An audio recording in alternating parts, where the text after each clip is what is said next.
आवश्यक कागदपत्रांमध्ये वर्षाची नोंद नसल्यामुळे बरेचदा जमीन व्यवहारामध्ये अनेक अडचणी येतात. त्यामुळे राज्य सरकारने जिवंत सातबारा मोहीम राबवण्याचा निर्णय घेतला आहे.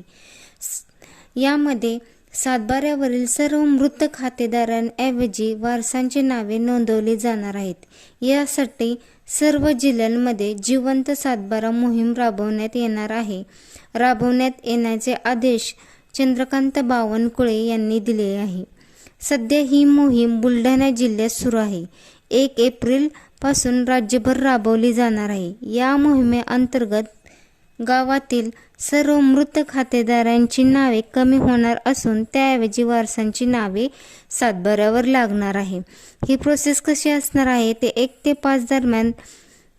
5 एप्रिल दरम्यान तलाठी गावात चावडी वाचन करतील. गावनिहाय मृत खातेदारांची नावे तयार करतील. 6 ते 20 एप्रिल या कालावधीत वारसा संबंधित कागदपत्रे तलाठ्यांकडे सादर करता येतील. आता ही कागदपत्रे कोणती द्यावी लागणार आहे?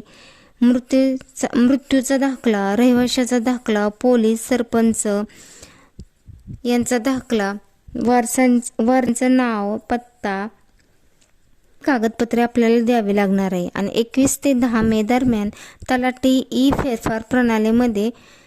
फेरफार प्रणालीद्वारे मृत वारसांची नावे नोंदवली जाणार आहेत.